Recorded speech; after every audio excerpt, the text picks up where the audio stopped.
Muy bien, estábamos viendo los parámetros para elaborar el espectro de diseño, que finalmente es un gráfico que nos representa un sismo probable con el que vamos a diseñar las estructuras. Ya habíamos visto cómo calcular o cómo obtener la aceleración pico efectiva y la velocidad pico efectiva, que eran parámetros que dependían en nuestro país, de la ciudad o del municipio en el que estuviera el proyecto. Un paréntesis grande, más allá de esas aceleraciones y esas velocidades que están consignados en la NSR 10, ustedes, por ejemplo, en la charla que hubo del sismo de Popayán, vieron que hay estudios de microzonificación sísmica. Lo que se hace es detallar a una escala más pequeña, pues, las aceleraciones en una ciudad. Entonces, en esos estudios es evidente que en unas zonas de Popayán se alcanzan mayores aceleraciones y mayores velocidades que las que en la NSR 10 están establecidas para el municipio de Popayán. Esos estudios pues deben normalizarse para poder ser aplicados. En el momento, al menos en nuestra ciudad, no se ha hecho. En ciudades como Bogotá, Medellín, creo que Cali, no estoy segura, Bogotá y Medellín sí, allá sí utilizan los datos de un estudio de microzonificación sísmica.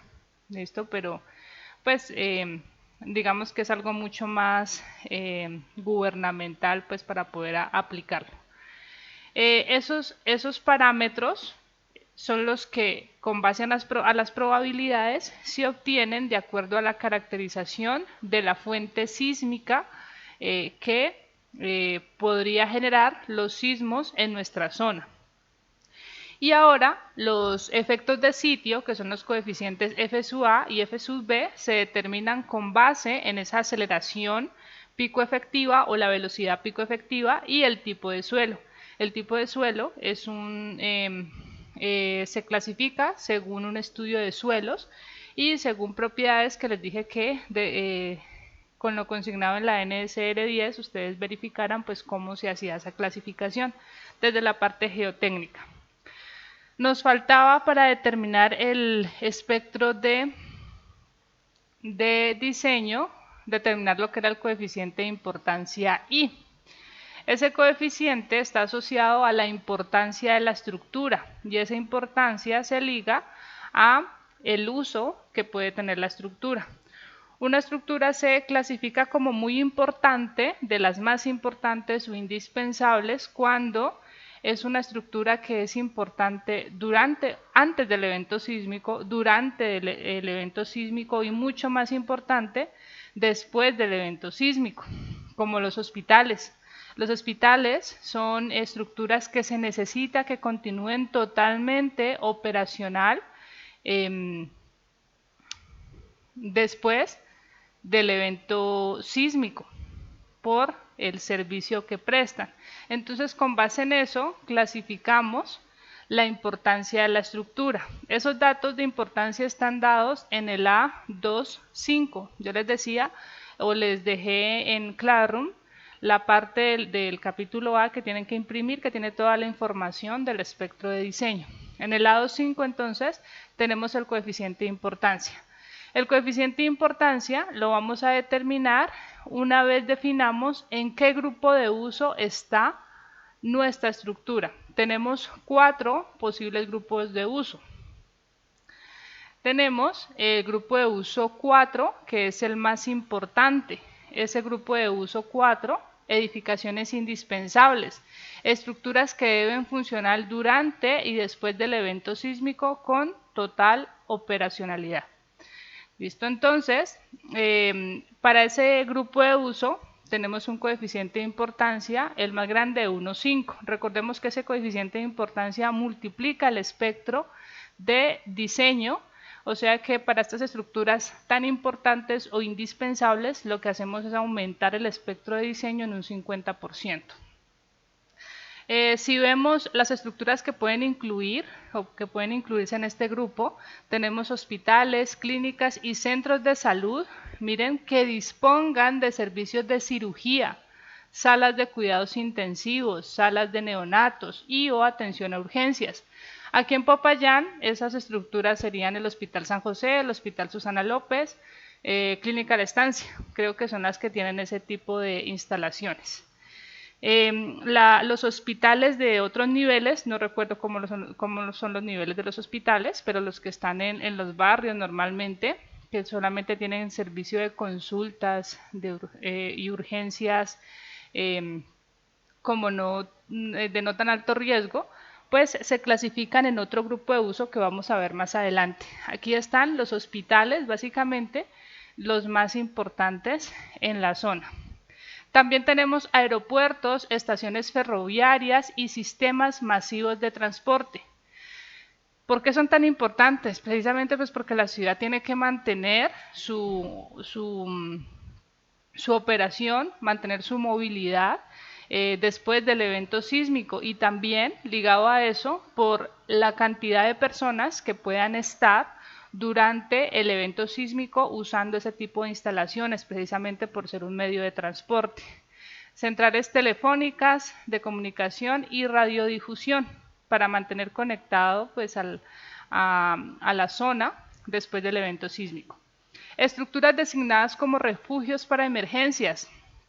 Aquí hay un debate grande en esta clasificación. No en todos los municipios tenemos esa designación, quizás, estructuras designadas como refugios. Si ustedes son conscientes, por ejemplo, en los municipios, normalmente cuando hay una emergencia, utilizan como refugio las escuelas, bibliotecas, si hay polideportivos, el polideportivo. Voy al polideportivo porque usualmente el polideportivo se designa como una estructura que no está en el grupo de uso 4, está más abajo, no está en el 1 tampoco, sino en un grupo intermedio. Pero un polideportivo, este tipo de estructuras podría designarse, si no es con formalidades, pues de acuerdo a las oficinas de riesgo, todo esto, después del evento sísmico podría utilizarse como estructura de refugio. Entonces, la pregunta es, ¿debería diseñarse con ese coeficiente de importancia 1,5? Porque pues lo ideal es que se clasifique desde el inicio si la estructura va a ser utilizada como tal, para darle este rigor en el diseño. Centrales de aeronavegación, bueno, todo respecto a la aviación. También tenemos edificaciones de centrales de operación y control de líneas vitales de energía eléctrica, agua, combustible, información y transporte de personas y productos. De nuevo, estamos buscando tener a la zona comunicada después del evento sísmico.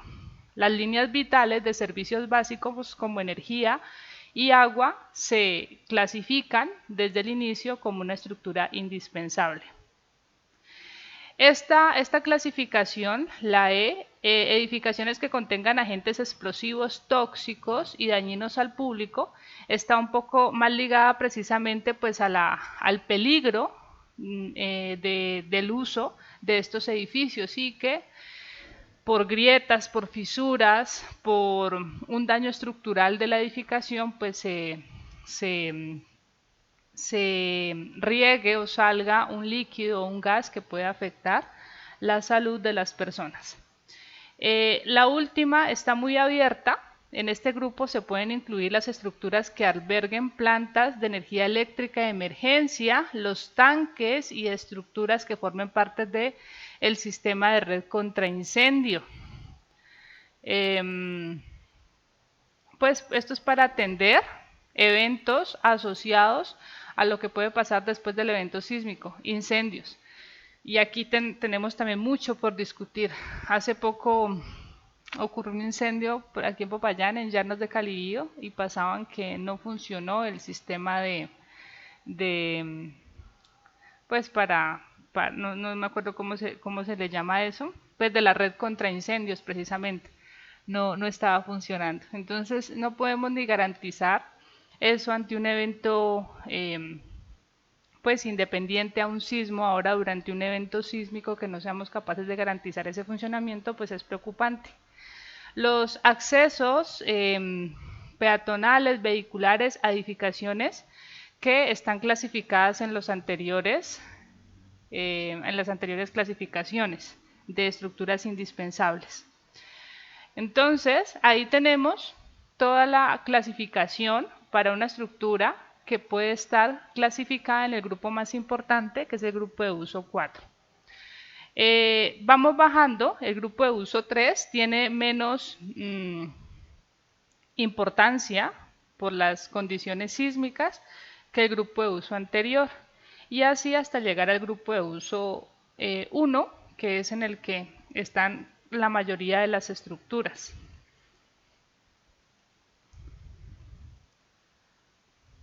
Bien, entonces, en el grupo de uso 3 se clasifican las estructuras de atención a la comunidad. Comprende estructuras y accesos que son indispensables después de un evento sísmico para atender la emergencia y preservar la salud y la seguridad de las personas. Aquí tenemos estaciones de bomberos, defensa civil, policía, cuarteles de fuerzas armadas, oficinas de prevención y atención de desastres. De nuevo, para mantener el orden y la seguridad de las personas después del evento sísmico, garajes de vehículos de emergencia, estructuras y equipos de centros de atención de emergencia. Miren, aquí están las universidades, guarderías, escuelas, colegios, universidades y otros centros de enseñanza. Básicamente se colocan en esta clasificación por el número de personas que puedan estar reunidas en una institución. Aquellas del grupo de uso 2, o sea, el de menor importancia que el 3, para las cuales el propietario desee contar con una seguridad adicional. Esto es bien pues anormal de que el propietario te diga colóquele más importancia a mi estructura. Normalmente pues nadie sabe de estos coeficientes de importancia a menos de que sean ingenieros civiles. Si es así, por ejemplo, en una alcaldía, el director de planeación, lo que sea, que usualmente es un ingeniero, pues sí podría decidir, o el constructor decidir que se le den mayores factores de seguridad a la estructura que se está diseñando. Ligado a lo anterior, aquellas estructuras en las cuales la administración municipal y distrital designe como tal, la designe como una estructura de atención a la comunidad. Siguiente clasificación, estructuras de ocupación especial, grupo de uso 2. Aquí tenemos que tener cuidado pues con lo que se está estableciendo para no cometer pecados y luego clasificar a la estructura en un grupo de uso quizás el 1, que es el más bajito, y no estarlo haciendo adecuadamente. Edificaciones en donde se puedan reunir más de 200 personas en un mismo salón. Aquí hay que tener cuidado, por ejemplo, con los salones sociales o los salones comunitarios. Ese dato en que se puedan reunir más de 200 personas, normalmente lo da el arquitecto. El arquitecto define cuál es la capacidad de cada salón, de un auditorio. Y si esa capacidad pues está en esta clasificación, la estructura se estaría definiendo como una estructura de uso especial. Graderías al aire libre, donde puedan haber más de 200 personas a la vez. Esta clasificación es la que más se utiliza para los polideportivos. Sin embargo, les decía, si queremos ser rigurosos, hay que establecer si es el único polideportivo en el municipio en el que lo estamos construyendo o diseñando. Muy probablemente ese polideportivo se pueda designar como una estructura de refugio para después del evento sísmico, y ya vimos, esa estructura de refugio puede tener una clasificación más alta. Almacenes, centros comerciales con más de 500 metros cuadrados por piso. Aquí hay que ver precisamente el área para determinar si ese centro comercial o ese almacén pues tiene un área considerable. 500 metros cuadrados son bastante grandes, o sea que tendría una capacidad grande y podrían reunirse muchas personas en esa unidad de área.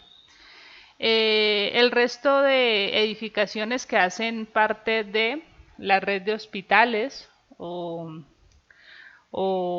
IPS, edificaciones de hospitales, clínicas y centros de salud que no estaban cubiertos en el primer numeral, que hacía parte de estructuras indispensables. Entonces, por muy pequeño que sea el centro de salud que usted va a diseñar, como mínimo debe estar en el grupo de uso 2.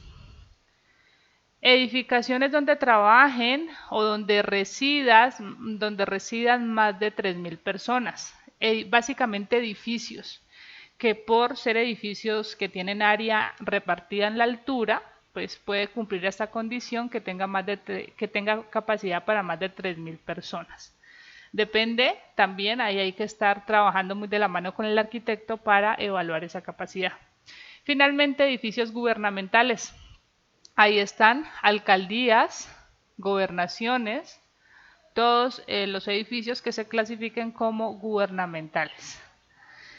Y la última estructura, que es la de uso normal, el grupo de uso 1, pues harán parte todas las estructuras que no están en los numerales anteriores. Básicamente aquí nos vamos con la mayoría de ellas, edificaciones de uso residencial, quizá las bodegas o almacenes que no cumplan la condición del área, bueno, todo lo que no clasifique en los grupos superiores lo mandamos inmediatamente al grupo de uso 1.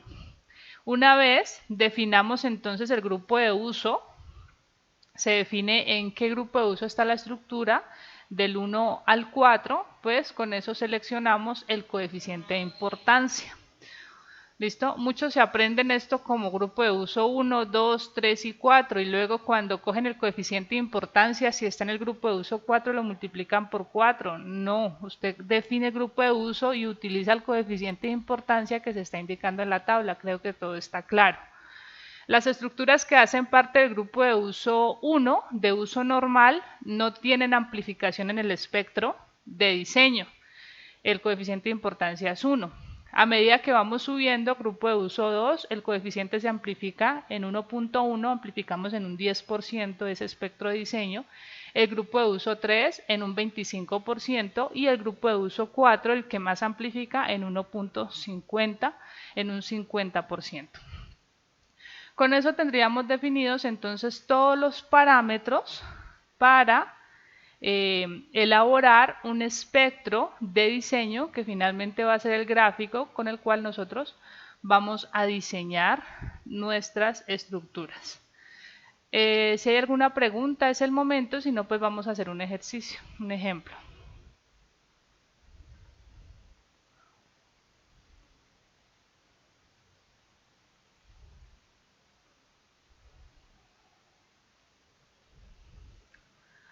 Muy bien, entonces en la última clase presencial que tuvimos, en la parte de dinámica, creo que evaluamos un edificio que tenía una losa, el edificio era de un piso y terminamos calculándole el periodo de vibración. Por favor, para que recuerden y me den ese dato de las propiedades dinámicas del edificio que se hizo en clase.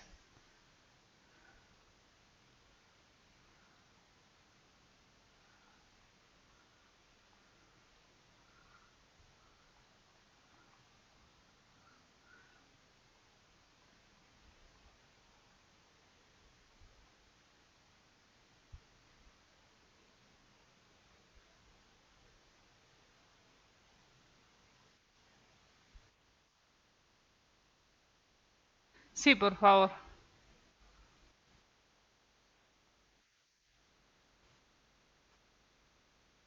Ok,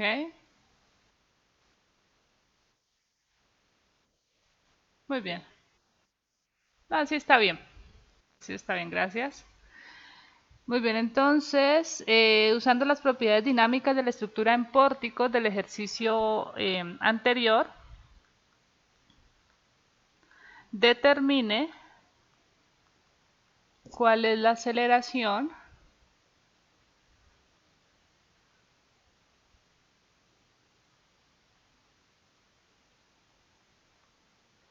para diseñar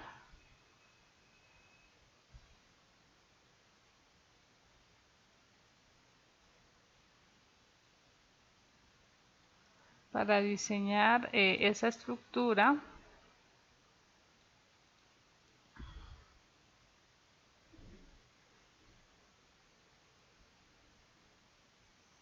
en Popayán en un suelo, mm, vamos a colocar el más malito de Popayán, suelo E. Considere que la estructura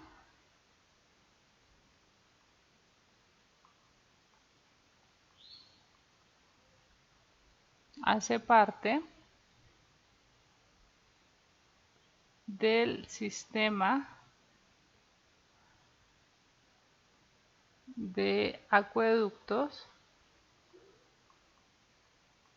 de la ciudad. Muy bien, entonces ustedes tienen la NSR10 en sus manos, en físico, digital, como sea, me van a ayudar a determinar entonces la aceleración. El objetivo es determinar esa aceleración. Recordemos que el espectro de diseño es una gráfica de aceleración espectral, SSUA es una pseudoaceleración espectral en porcentaje de la aceleración de la gravedad. Esa es la aceleración del sismo. Entonces, simplemente, como ya tenemos el periodo de vibración, construimos este espectro y definimos cuál sería ese valor. Para eso necesitamos determinar los límites que tiene el espectro. Vamos a trabajar mm, con la parte plana del espectro porque vamos a hacer el método de la fuerza horizontal equivalente, entonces esta punteada que es para análisis dinámico no la utilizamos. Tenemos que determinar esta parte.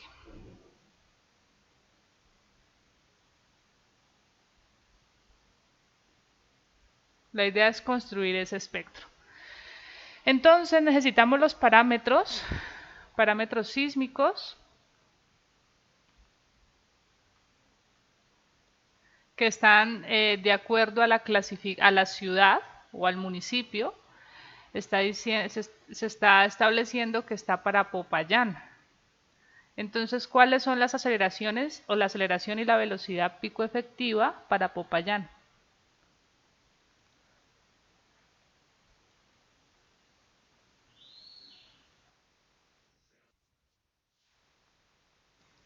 Muy bien. Y 0.2. Eso lo podemos buscar en la NSR10, en la parte de zonas de amenaza sísmica o en los apéndices. Les recomiendo verificar siempre, o sea, en la tabla A232 están las aceleraciones y velocidades para las ciudades capitales. Sin embargo, ya hemos visto que si vamos a los apéndices, en algunas ciudades esos valores cambian. En algunas ciudades capitales cambian en los apéndices, entonces es recomendable utilizar las de los apéndices. Aquí está la tablita para su A y a su B, Popayán, punto 25 y punto 20. Si vamos al apéndice, igual voy a compartir las dos pantallas para no estar con tantos recortes.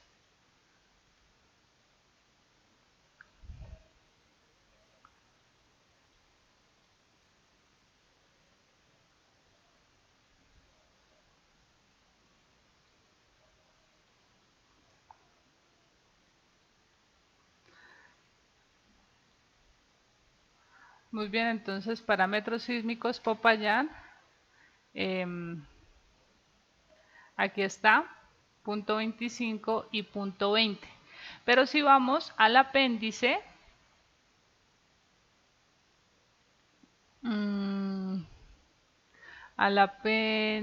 A4, podemos verificarlo. Para Popayán sé que están los mismos valores, pero sí en otras ciudades capitales cambia. Entonces les pido estar verificando. Aquí está Cauca, Popayán, punto 25 y punto 20. Está lo mismo en la tabla de ciudades capitales y lo mismo en el apéndice. Muy bien, entonces con eso quedan definidos los parámetros sísmicos. Vamos ahora a definir el efecto de sitio. Ya conociendo que tenemos las aceleraciones y las velocidades y solamente definiendo que es el suelo E, con eso vamos y definimos los parámetros f sub a y f sub b. Tenemos que interpolar cuando sea necesario. Entonces aquí están efectos de sitio, la clasificación, listo, aquí está la primera tabla. Tenemos tipo de suelo, E, tipo de suelo E, y para el coeficiente f sub a, el parámetro para periodos cortos, utilizamos la aceleración pico efectiva, que es de 0.25. Entonces hacemos interpolación entre esos dos valores. ¿Cuánto daría el valor de a sub a? De f sub a, perdón.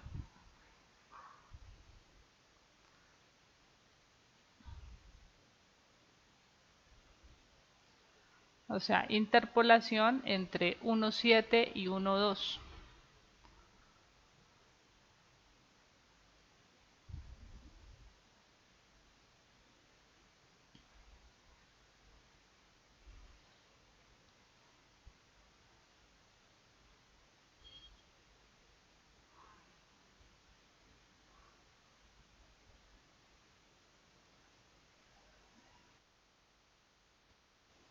Muy bien, 1,45 sería para a sub a igual a 0.25, tenemos 1,45.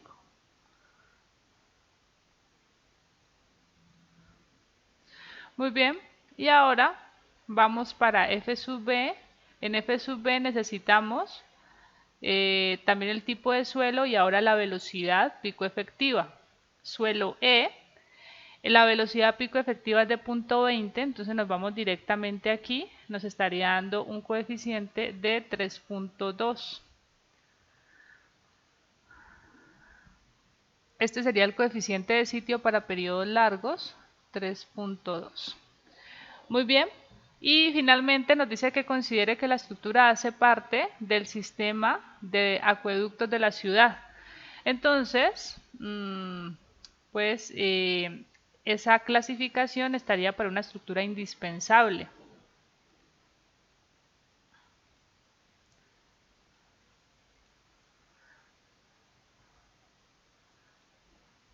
Como parte de las estructuras de grupo de uso 4, tenemos aquí edificaciones de centrales de operación, control de líneas vitales, de energía eléctrica, y borré el de agua, de energía eléctrica y agua. Entonces ahí está la clasificación para inmediatamente definir que la estructura hace parte del grupo de uso 4. Entonces el coeficiente de importancia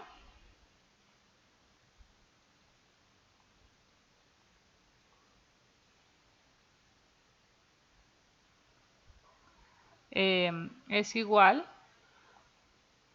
a 1.5. Tenemos todos los parámetros para elaborar el espectro. Muy bien, entonces aquí había podido dejar más precisa la pregunta, simplemente estaba determinando la aceleración. Construimos el espectro y vamos con el periodo de la estructura, que ya es un dato que lo obtuvimos en el ejercicio anterior con dinámica de estructuras. Simplemente definimos cuál es la aceleración. Sin embargo, antes de hacer eso, voy a hacer un breve repaso de lo que vimos en las primeras unidades para aclarar ciertas condiciones que voy a hacer de ahora en adelante.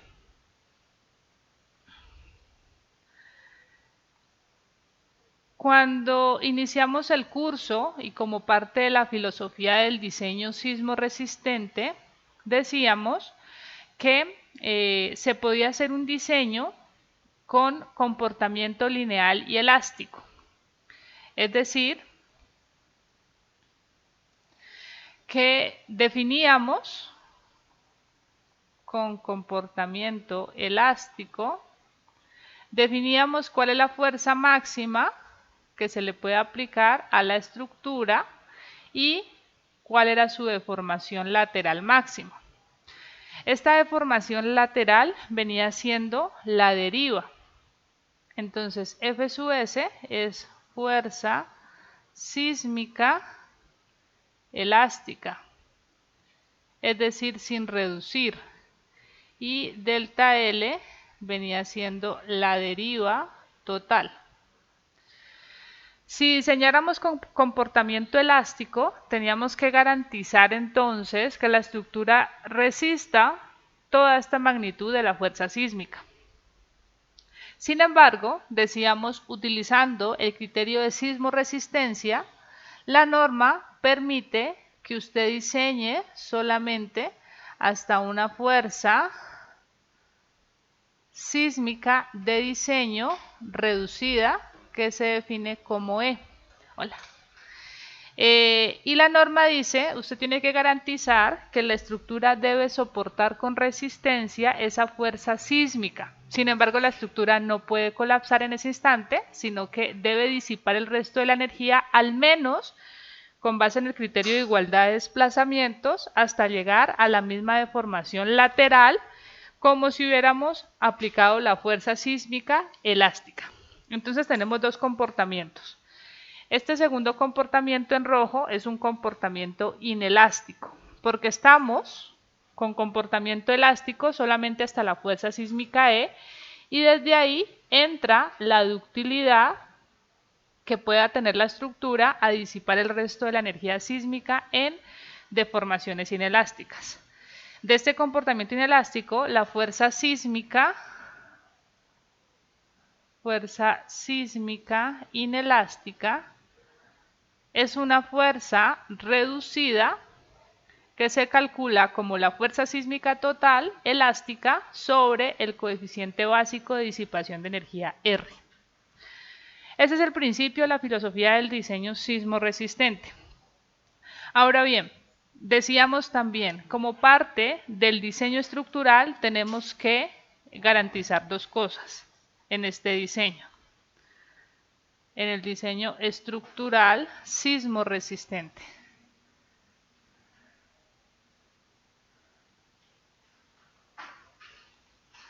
Muy bien, entonces, como parte de ese diseño estructural sismorresistente, lo primero que vamos a garantizar es la funcionalidad de la estructura, garantizando rigidez.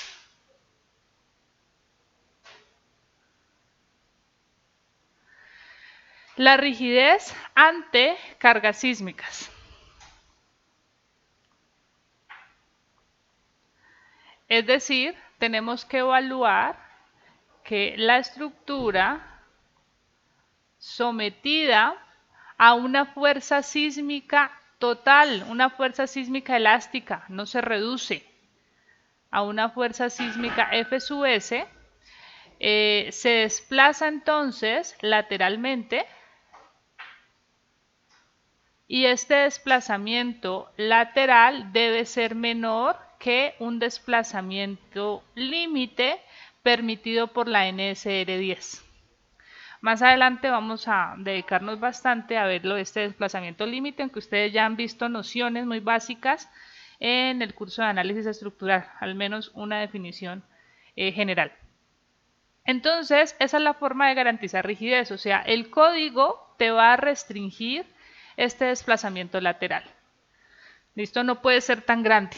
Esos desplazamientos en realidad son muy pequeños. Entonces, para tú garantizar ese desplazamiento lateral, lo que haces es jugar, por así decirlo, con la rigidez. Recordemos que la rigidez lateral va a ser igual a la fuerza lateral que le aplicas a la estructura sobre ese desplazamiento lateral. La fuerza no la puedes modificar, el desplazamiento lo quieres controlar, entonces ese desplazamiento va a ser igual a la fuerza sísmica que le estás aplicando a la estructura sobre la rigidez lateral. Lo que haces es, si la deriva que estás calculando, digamos, te dio menor que la deriva, perdón, mayor, te dio mayor que la deriva límite, ¿qué te está diciendo? A tu estructura le falta rigidez. Entonces, como le falta rigidez, pues vamos a disminuir estos desplazamientos aumentando la rigidez. Entonces, aumentar la rigidez lo que se necesite hasta garantizar el cumplimiento de la deriva.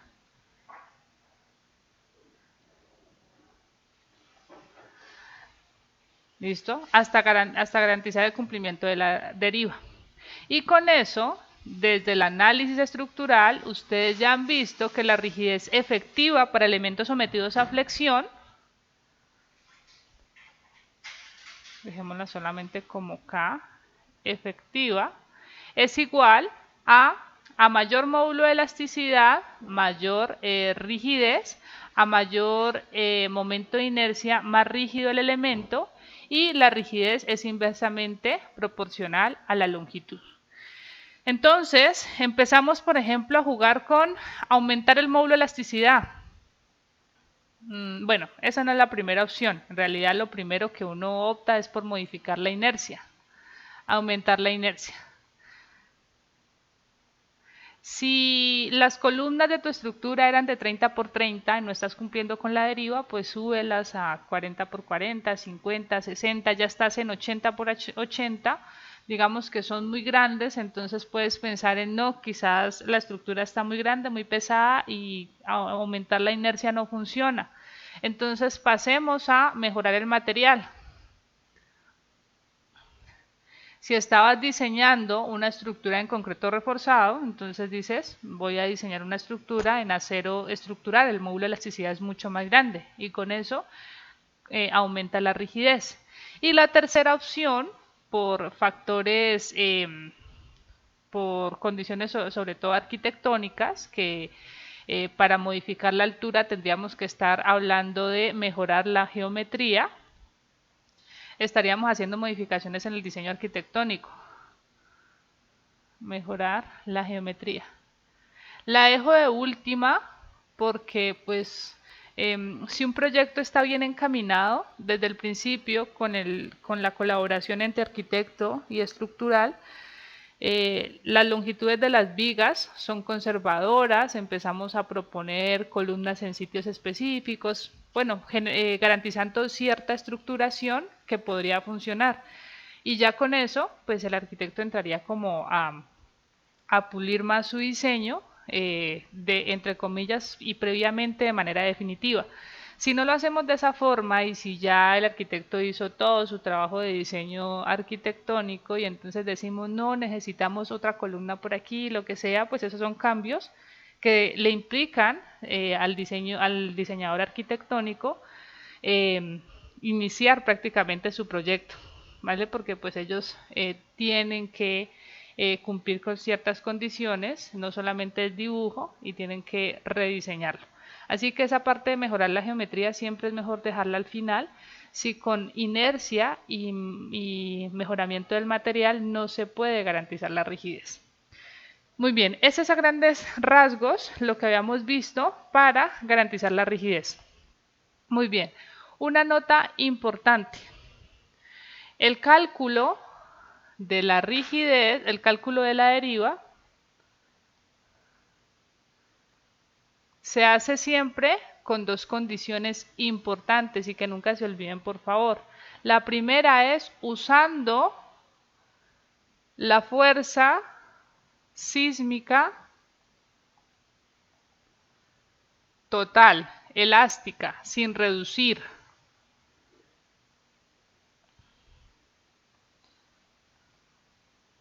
Es decir, sin reducir.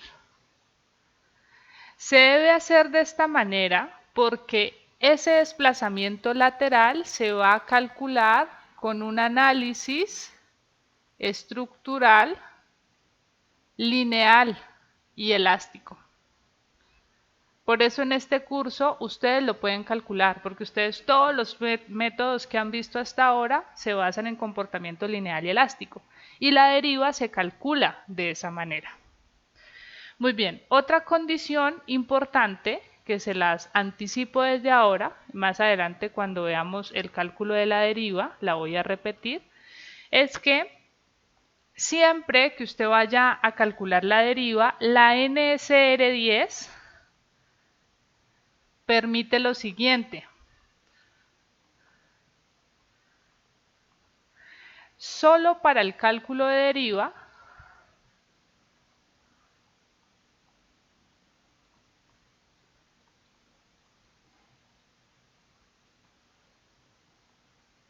se use el coeficiente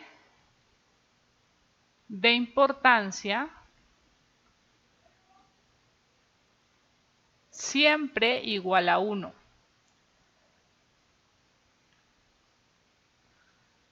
Solo para el cálculo de deriva.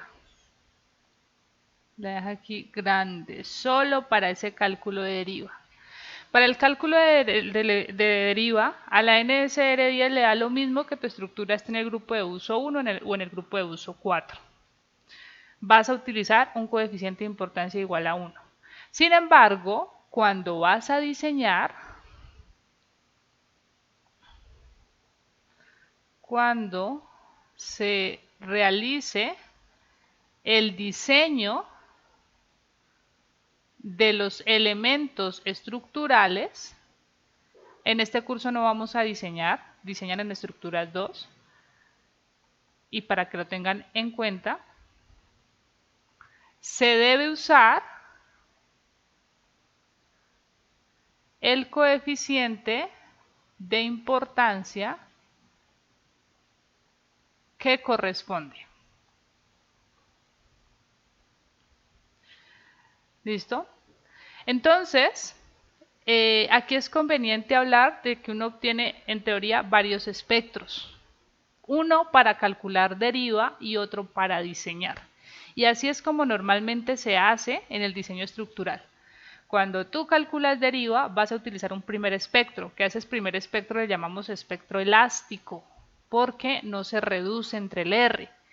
Para el segundo espectro, ya sabemos que hacemos una reducción entre el R y el comportamiento estaría ligado a un comportamiento inelástico, por eso se le llama espectro inelástico.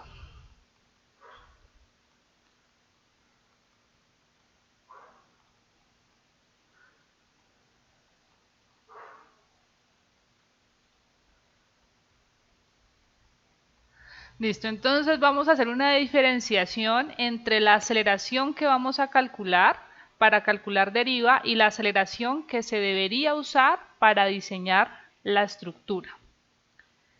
Ahora sí, con este paréntesis, volvamos a el espectro que estábamos definiendo.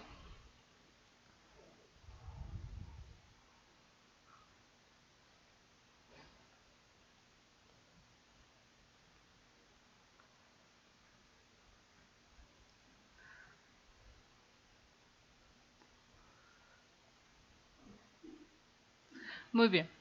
Entonces, calculemos primero el límite para periodos cortos. T sub c es igual a 0.48 f a sub b, perdón, que es igual a 0.20 por f sub b 3.2 sobre a sub a por f sub a sub a 0.25 y f sub a 1.45. ¿De cuánto da este límite para periodos cortos?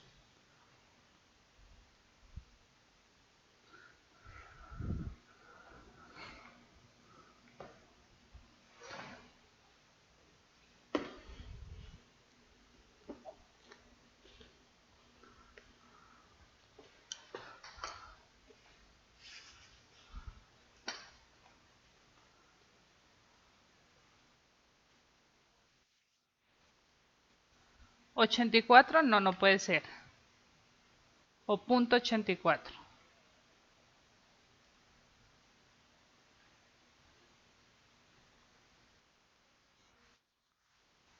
Ok. Punto 847 segundos es un periodo. Entonces, este periodo sería igual a punto 847. Calculemos el límite de periodos de largos, pero es irrelevante porque no, ya con el primero era suficiente. Con eso ya sabemos que el periodo de la estructura está en la parte plana. Pero calculemos el límite para periodos largos. Sería 2.4 por F sub B por 3.2.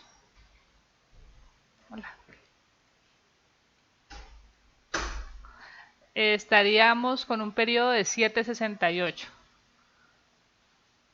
segundos. Esta estructura de 768 segundos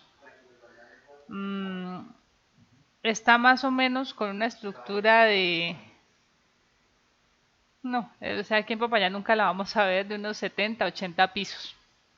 Serían estructuras con periodos así de largos. Nosotros, si no estamos en la parte plana del espectro, estaríamos en esta parte intermedia. Muy bien, entonces aquí teníamos límite para periodos cortos, 7.68 segundos. Conociendo el periodo de la estructura, pues es evidente que ese periodo de la estructura es menor que el límite para periodos cortos, que es de punto 847. Entonces, estamos por acá, en punto 36. Es por aquí. Vamos al periodo de la estructura, voy a colocarle otro color que se vea más.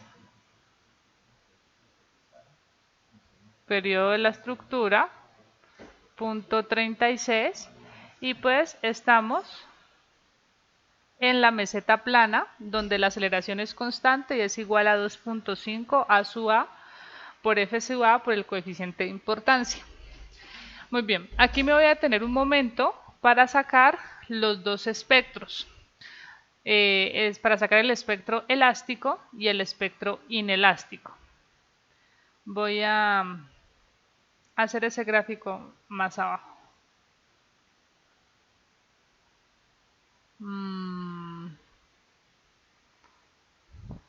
Voy a dejarlo aquí, porque ya les he escrito mucha información en este gráfico.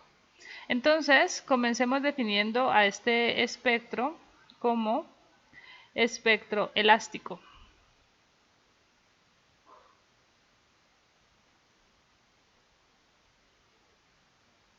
El espectro elástico lo vamos a utilizar, como ya les mencioné en el resumen, para el cálculo de la deriva. Este espectro elástico no tiene en cuenta el R, llamemos R es igual a 1 y el coeficiente de importancia también es igual a 1. ¿Okay? Entonces, con eso podemos calcular simplemente las aceleraciones. Este valor es igual a 1, este valor es igual a 1. Calculémoslo para todos los tramos, así solamente utilicemos la parte constante. Para el primero sería 2.5 por F sub A, por A sub A, perdón, que es 0.25, y por F sub A, que es 1.45.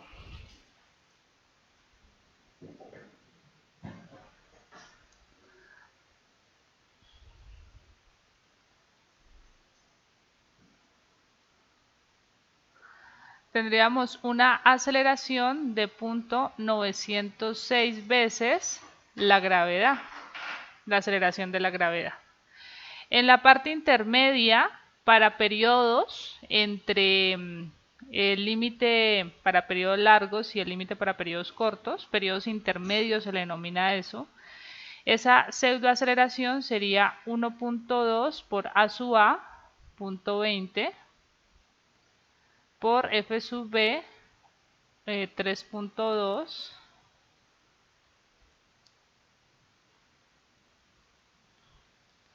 por el coeficiente de importancia que es 1 sobre el periodo. Entonces aquí es inversamente proporcional al periodo y sería una aceleración igual a 0.768 sobre t. Y para la última parte, estructuras muy flexibles, que esta en realidad nunca he visto que aquí en Popayán se utilice ese último tramo. No da, ni la capacidad del suelo da para ese tipo de estructura. Por punto 20 por F sub B, 3.2 por el límite para periodos largos, que es 7.68 sobre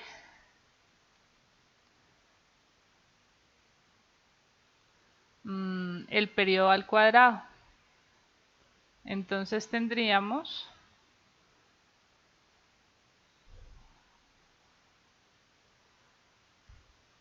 una aceleración que es igual a 5.89, no 5.9 ya,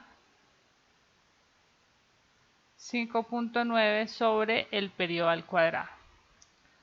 Esos son los valores de aceleración en la primera parte, constante. En la segunda parte, inversamente proporcional al periodo, y acá también inversamente proporcional, pero al periodo al cuadrado.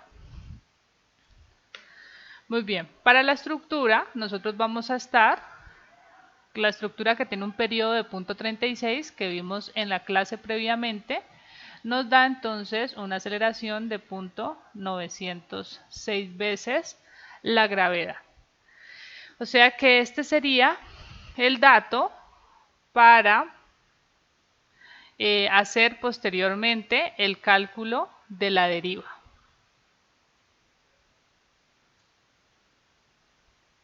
¿Qué es lo que vamos a hacer en este curso? Cuando ustedes vayan a ver el curso de estructuras 2, allá sí van a tener que diseñar, y entonces estaríamos hablando en ese curso de obtener un espectro inelástico. Ay.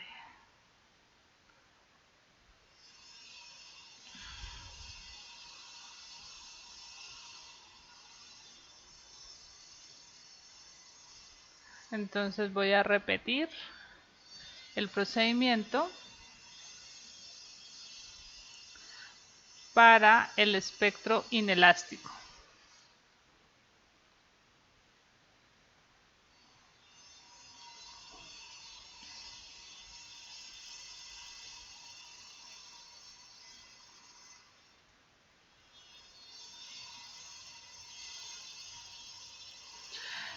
El espectro inelástico se va a utilizar entonces para el diseño estructural.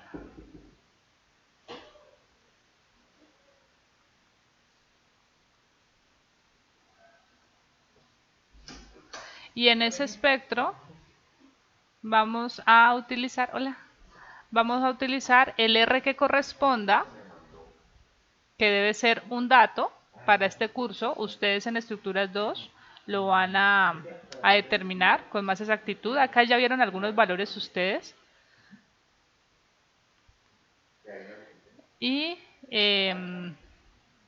el coeficiente de importancia sí es el definido, que habíamos dicho que es igual a 1.5.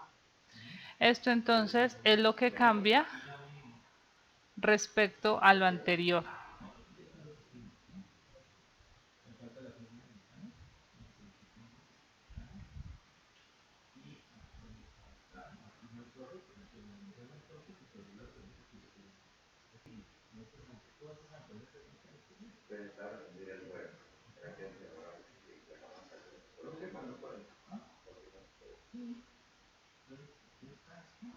Muy bien. Entonces definamos ese espectro inelástico.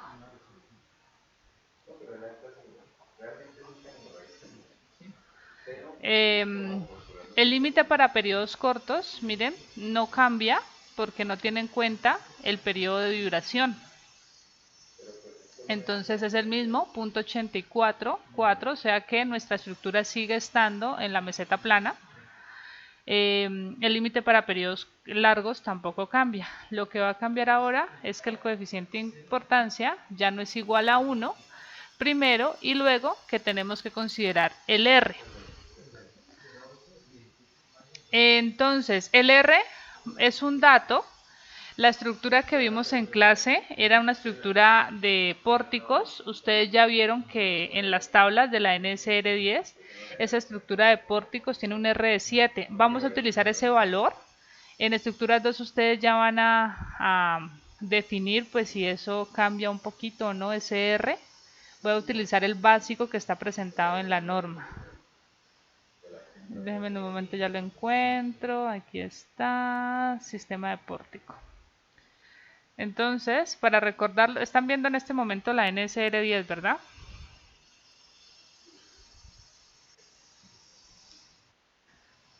Aquí tenemos sistemas de pórtico, el R es igual a 7. Voy a utilizar ese R de 7. Así que es un dato y es igual a 7. Muy bien. Con eso calculemos la aceleración en la meseta plana. Sería entonces 2.5 a sub a 0.25 por F sub B 1.45. Esta la po.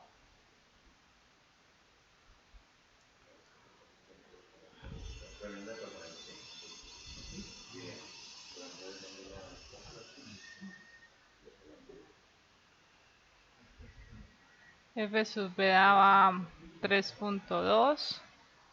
Este es efecto de sitio.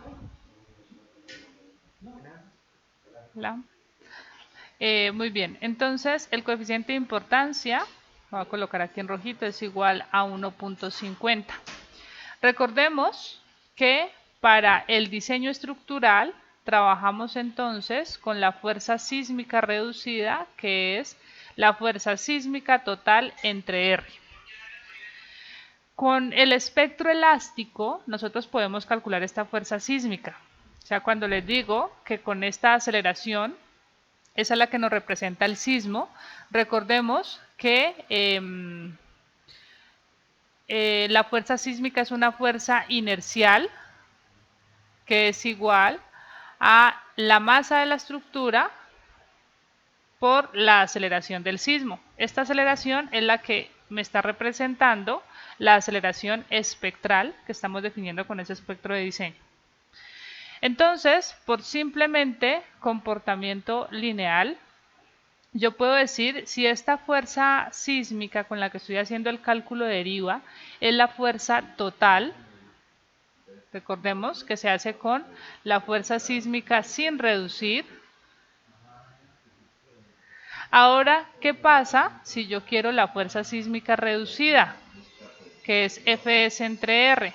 Como la fuerza sísmica es igual a la masa por la pseudoaceleración, la masa se mantiene constante, la masa de la estructura no va a cambiar. Lo que puedo decir simplemente es que esto es equivalente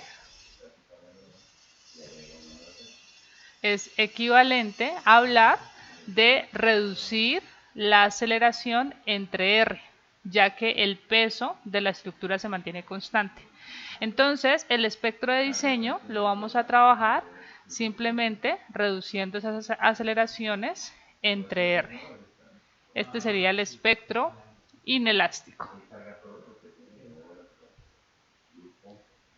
Entonces vuelvo acá. Con esto, el espectro inelástico va a ser SA entre R. Entonces, estos valores los divido entre el R, lo mismo el siguiente, 1.2 por 0.2 que es A sub A, F sub B 3.2, el coeficiente de importancia que es 1,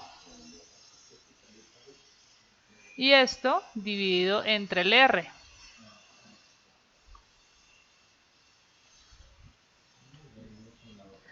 la última parte igual 1.2 por punto 20 por el coeficiente de importancia indicado, que es 1.5.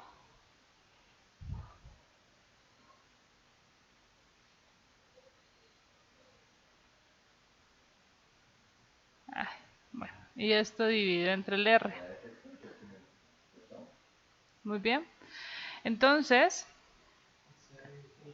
reemplacemos.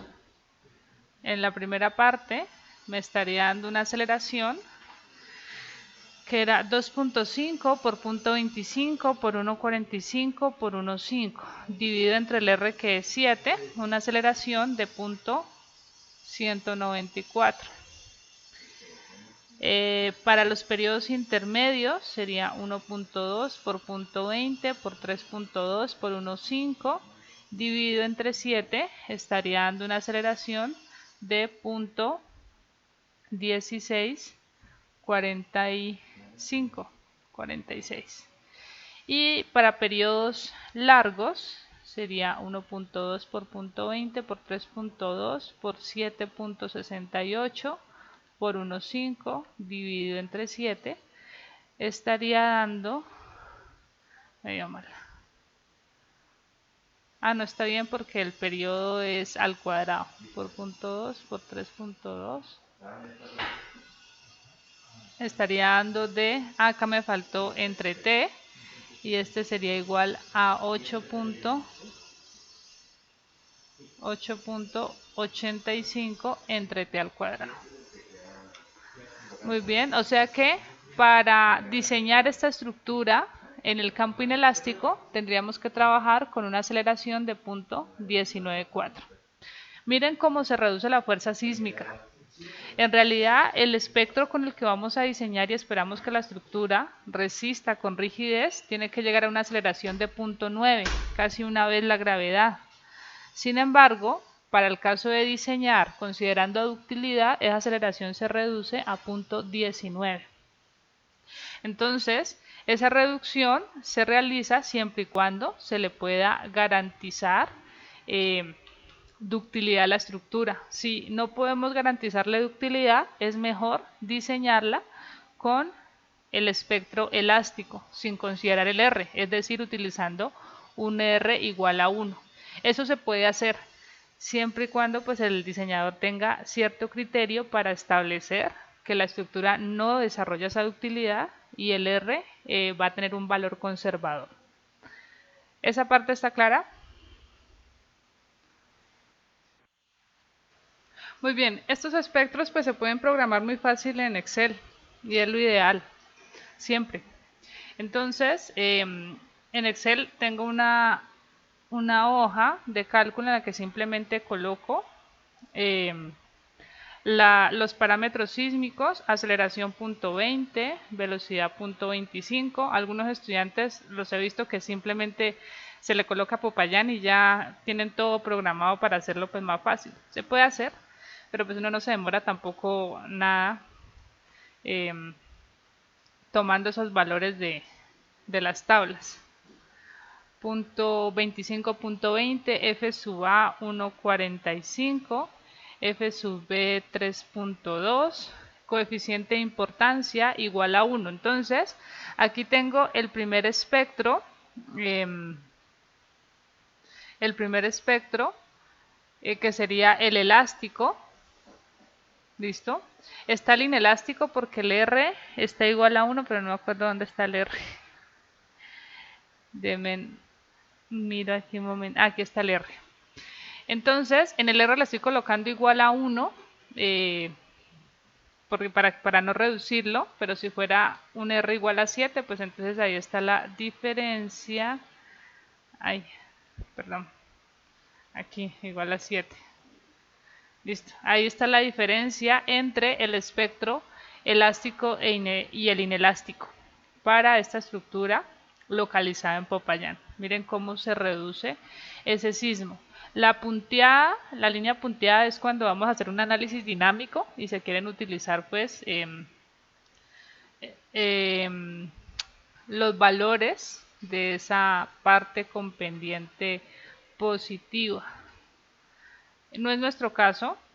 Con el método de la fuerza horizontal equivalente que vamos a hacer no podemos utilizar esos valores, así que pues ni para qué.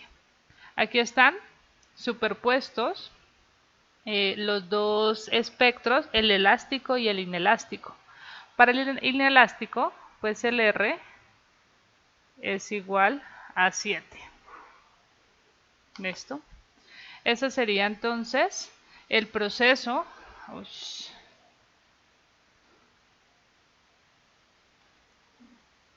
El proceso para elaborar el espectro de diseño. ¿Hasta ahí alguien tiene alguna pregunta?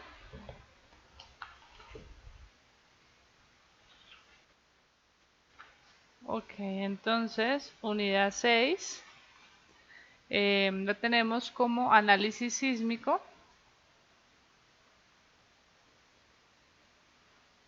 Y se limita a sistemas de pórticos.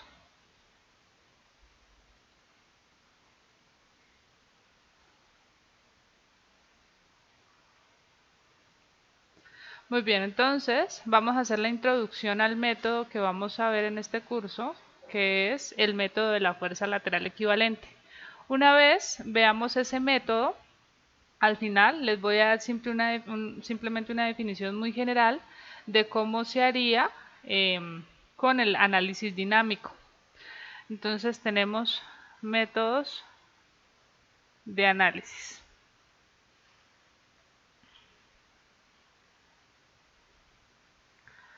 Fuerza horizontal equivalente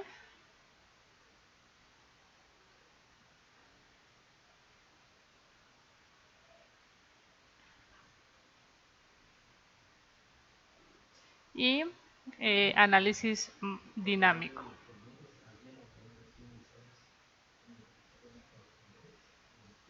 Entonces vamos a desarrollar este método de la fuerza horizontal equivalente.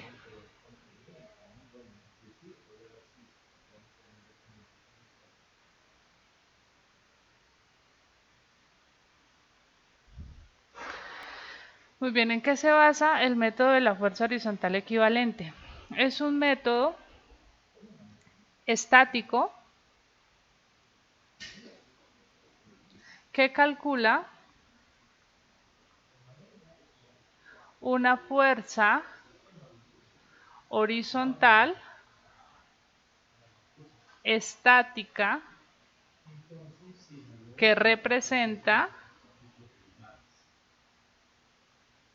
el efecto del sismo.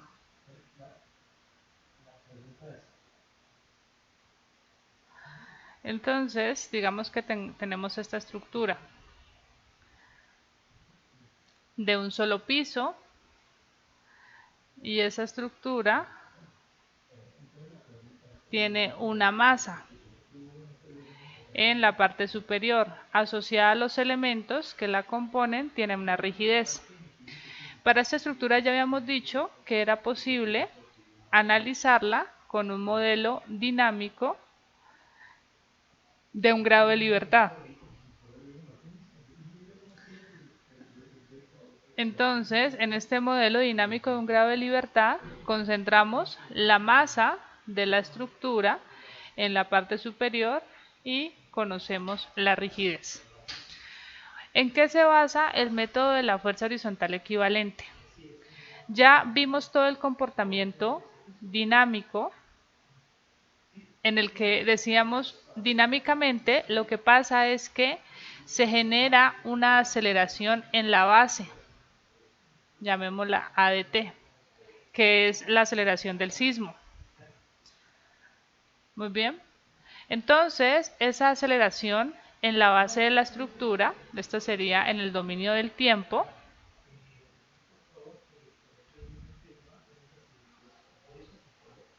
vimos entonces que genera una fuerza inercial, que es igual a la masa de la estructura por la aceleración. ¿Listo? Así que lo que vamos a decir es ahora, vamos a utilizar esa fuerza inercial que nos dice la dinámica de estructuras. O sea, esa fuerza inercial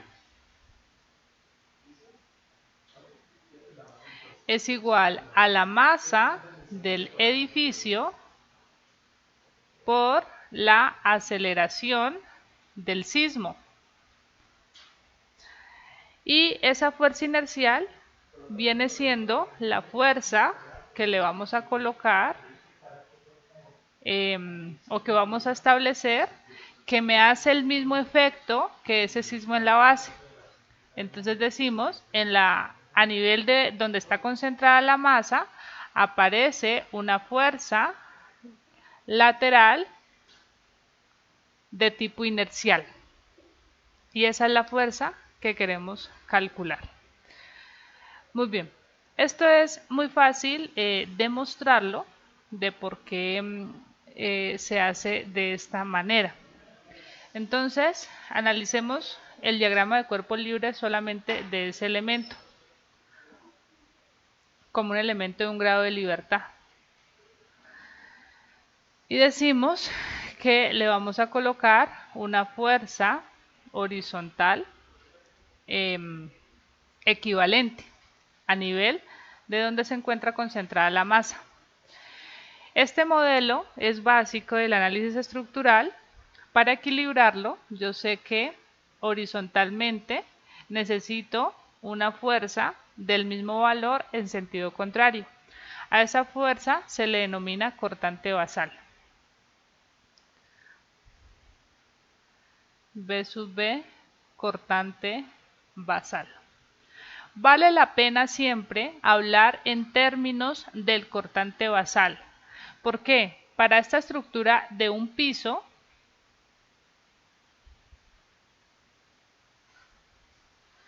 pues simplemente yo hago sumatoria de fuerzas en X y tengo que el cortante basal es igual a esa fuerza sísmica que le estoy colocando al sistema.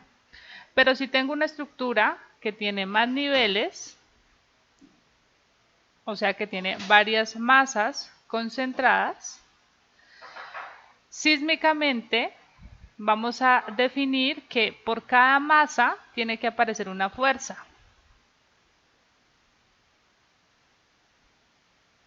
O sea, el sismo se tiene que distribuir en todos los pisos, no puede quedar solamente en el último piso. Donde exista una concentración de masa, ahí va a aparecer una fuerza inercial. Donde haya masa, hay una fuerza inercial. Entonces, para esta estructura, el cortante basal me involucra todas las fuerzas sísmicas de la estructura. O sea, cuando tengo varios pisos, si yo hago sumatoria de fuerzas en X, tendría que ese cortante basal, que es mi reacción, va a ser la sumatoria desde igual a 1 hasta n, donde n es el número de piso, de todas las fuerzas sísmicas por piso.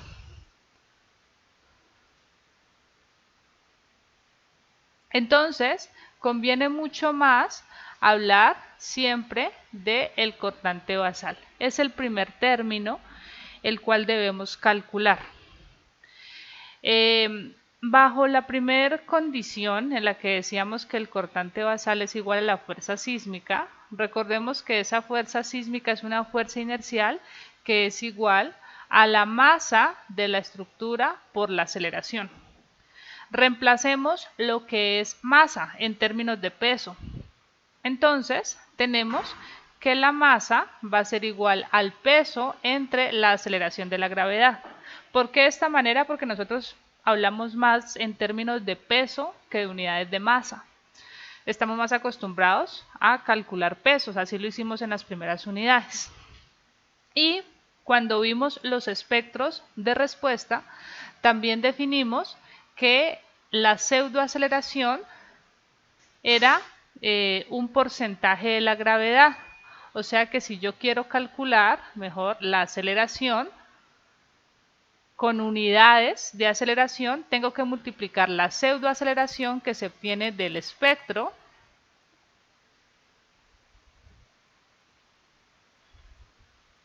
la tengo que multiplicar por la aceleración de la gravedad. Ahora voy y reemplazo masa y aceleración en la primera expresión. Y tendría entonces que la fuerza sísmica es igual a masa, que es peso, entre gravedad por pseudoaceleración, por aceleración, que es la pseudoaceleración espectral por la gravedad. Aquí se me cancela gravedad con gravedad y finalmente tengo que la fuerza sísmica simplemente es igual al peso de la estructura, peso total, por la pseudoaceleración. Eso para el caso de una estructura de un piso. Si tenemos varios pisos y de manera general, podemos establecer que ya que el cortante basal lo asumimos igual a la fuerza sísmica total, ese cortante basal va a ser igual al peso total del edificio por la pseudoaceleración espectral. Esta es la forma de calcular el cortante basal. Peso total de carga muerta. En algunas estructuras, la NSR10 pide que en este peso total tengas un porcentaje de carga viva. Ya les voy a mostrar para qué estructuras. Voy a mostrarles el... Están viendo las dos pantallas, ¿verdad? ¿O solo una? Bueno, no importa, ya les voy a llevar un dato para allá.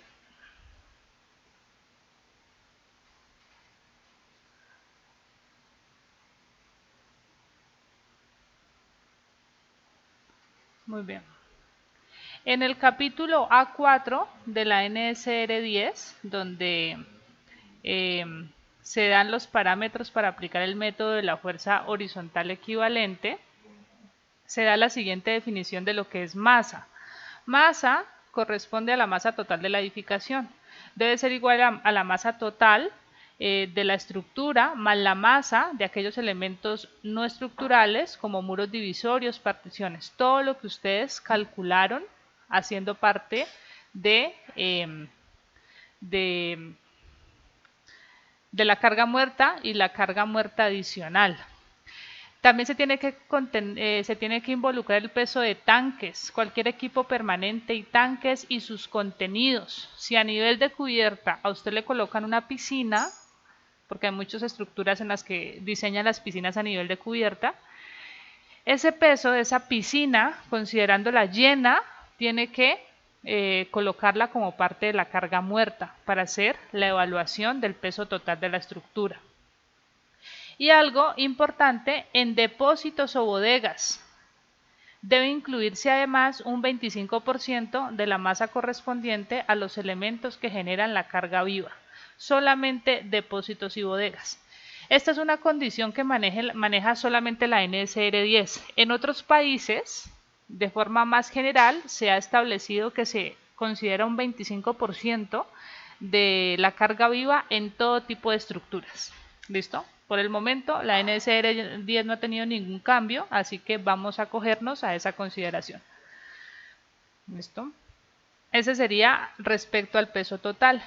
Y la pseudoaceleración, la acabamos de ver, se define con el espectro de diseño.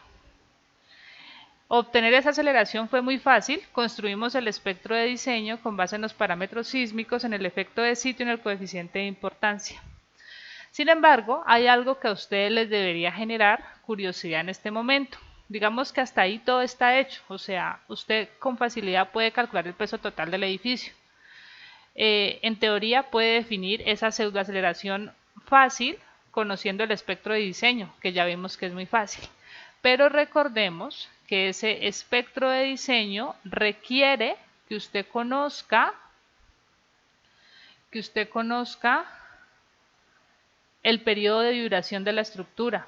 Si no conoces ese periodo de vibración, no puedes obtener ningún valor de aceleración espectral. ¿Listo? O sea, es un dato, es requerido que usted defina cuál es el periodo de la estructura para con eso venir y definir cuál es la pseudoaceleración. Entonces, ese periodo de vibración, ustedes de la parte de la dinámica ya vieron a qué está asociado. Periodo de vibración de la estructura.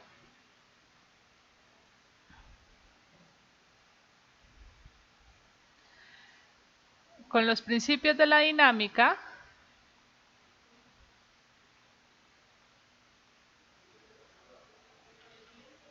se pudo establecer de manera general que el periodo de vibración es igual a 2pi por raíz de la masa entre la rigidez de mi elemento. Esta expresión funciona perfecto para una estructura que es de un solo piso, o sea que podemos asimilarla a un modelo de un solo grado de libertad. Definimos masa y rigidez, calculamos el periodo de vibración. Eso lo hicimos en la unidad de dinámica. Sin embargo, cuando tenemos más pisos, nuestro oscilador pasa de ser un oscilador de un grado de libertad, aquí tenemos un grado de libertad,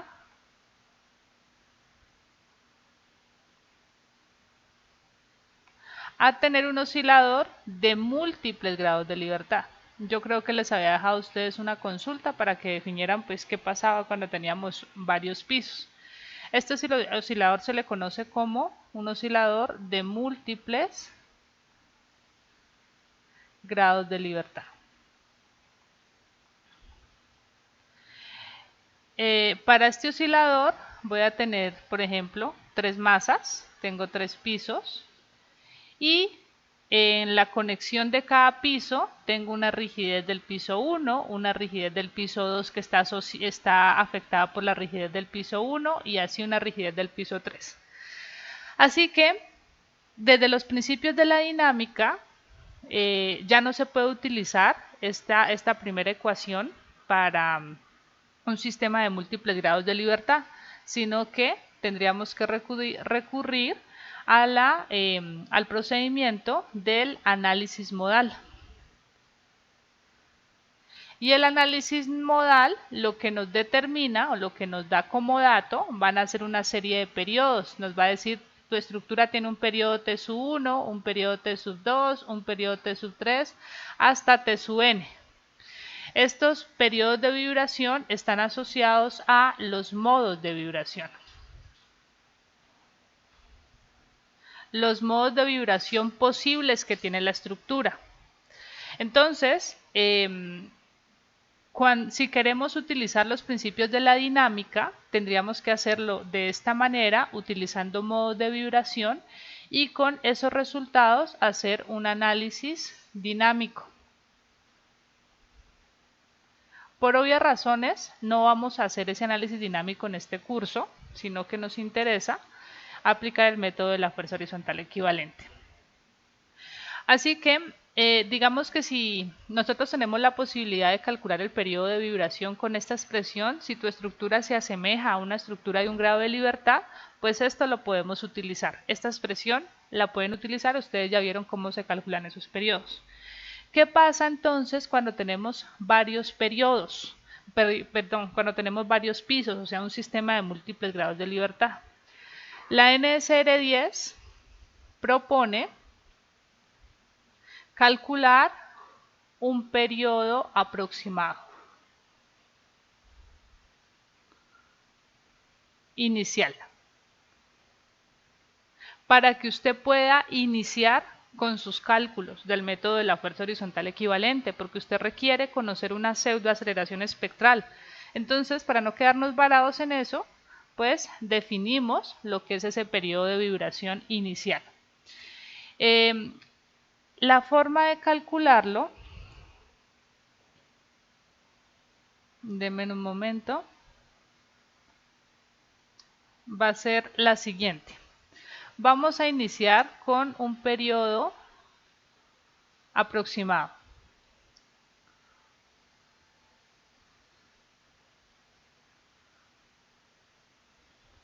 Ese periodo aproximado lo vamos a calcular de dos formas. digamos, una forma A, que es la más sencilla, vamos a establecer que ese periodo aproximado es igual al 10% de n, donde n es igual al número de pisos. ¿Listo? Esta es la forma más sencilla que hay para calcular ese periodo. Es decir, si tu estructura tiene 3 pisos, n igual a 3, estaríamos iniciando con un periodo aproximado de 0.3 segundos. Si tu estructura tiene 10 pisos, el periodo aproximado sería de 1 segundo. Sin embargo, para utilizar esa expresión tenemos que cumplir con ciertas restricciones, que ya se las voy a colocar. Y todo esto que les estoy mostrando está en las copias. No, esto sí no estoy segura si está en las copias que yo les mandé. Si no, lo pueden buscar en el capítulo A4 de la NSR10. Ahí está todo el método de la fuerza horizontal equivalente. Ay, permítame, voy a bajar esto más porque me queda amontonado.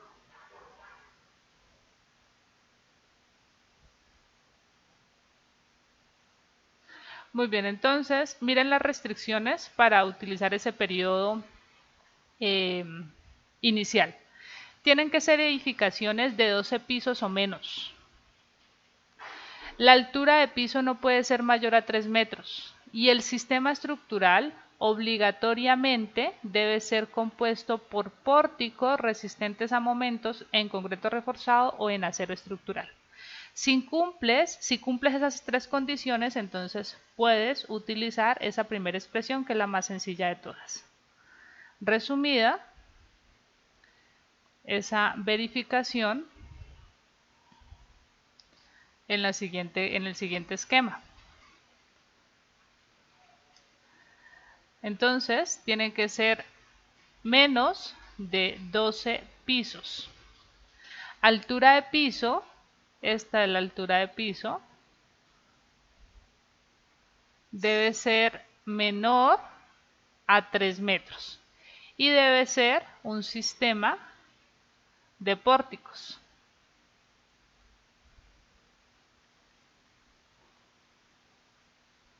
En concreto, reforzado o en acero. Muy bien, pues esa es la más fácil de todas, pero si no cumplimos con esas condiciones, pues pasamos a utilizar el segundo método, que va a ser calcular el periodo de vibración con una expresión, el periodo aproximado con una expresión, también es sencilla, T sub A sería igual a un coeficiente que llamamos C sub T por la altura total del edificio elevado al exponente alfa.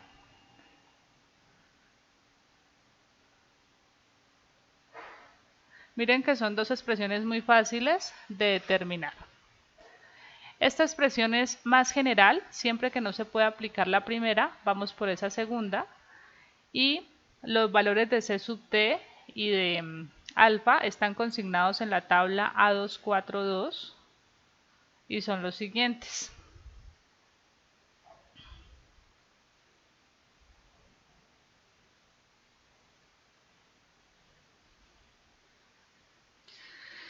Depende del sistema estructural, se obtienen esos valores de C sub T.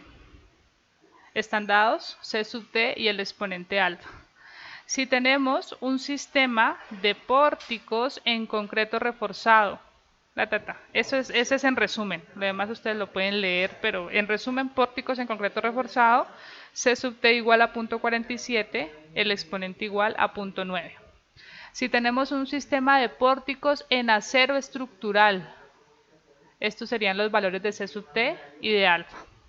Esos serían los dos primeros para los pórticos normales que conocemos. Si nuestros pórticos ya aparecen arriostrados, con diagonales, excéntricas, todo lo que ustedes vieron en el sistema estructural, pues los valores cambian. Y finalmente, cuando tenemos un sistema de muros, todos los sistemas estructurales basados en muros de rigidez se calculan de forma general de esta manera. O alternativamente, si haces unos cálculos adicionales para el sistema de muros, lo puedes calcular de esta. Yo no me voy a concentrar mucho en muros porque este curso está limitado a pórticos, entonces me voy por alguno de estos dos, ya sea pórticos en concreto reforzado o pórticos en acero.